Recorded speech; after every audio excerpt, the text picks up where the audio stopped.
কাল কিয়ামতের ময়দানে তাদের সাথে তোমার হাসর আসবে। তাদের কবরে যেরকম ভাবে আযাব হবে, তোমাদের কবরে সেরকম ভাবে আযাব হবে। হিন্দুস্তানে হিন্দুরা সকলে মিলে একটা উৎসব পালন করতেছে, একে অপরকে রং দিয়ে তারা রঙিন করে দেয়, এটা হলো উৎসবের নিয়ম। ওই উৎসবের দিনে তারা উৎসব পালন করতেছে, হিন্দুরা বেঈমানরা তারা উৎসব পালন করতেছে। দূরের রাস্তা দিয়ে একজন বৃদ্ধ মুসলিম, সে পান খেয়ে তার মুখটা লাল হয়ে গেছে, একটি কাদার পাশ দিয়ে সে যাচ্ছিল।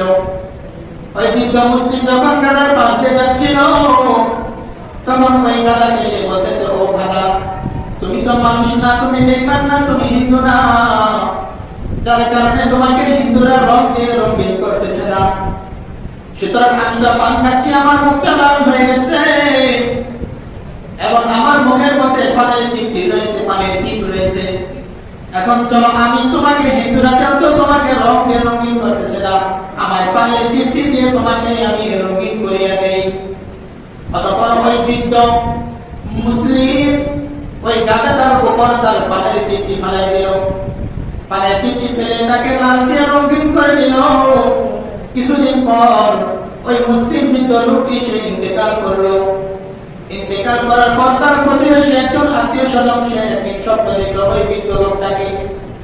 ওই বৃদ্ধ লোকটাকে সে স্বপ্ন দেখে বলে, ভাই তুমি তো দুনিয়া থেকে চলে গেছো, তুমি এখন কবরে কি অবস্থায় আছো, তোমার হাল কি, তোমার কি অবস্থা, তুমি কি জান্নাতে আছো নাকি তুমি জাহান্নামে আছো, তোমার কবরটা কি জান্নাতের বাগান বানিয়ে দেওয়া হয়েছে নাকি জাহান্নামের আগুন দিয়ে ভরপুর করা হয়েছে?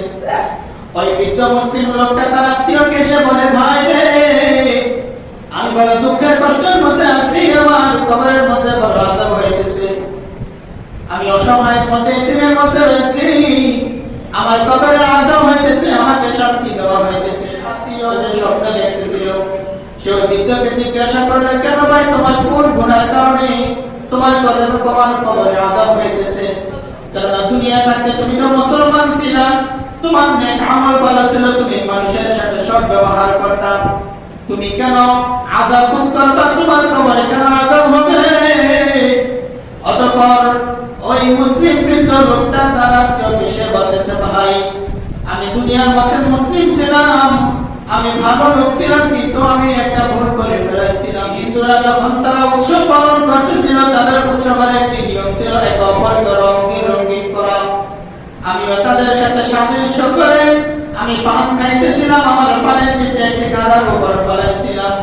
অতঃপর আল্লাহ রাব্বুল আলামিন বলেন, ও আমার বান্দা রে, দুনিয়ার মধ্যে তুই যেহেতু হিন্দুদের সাথে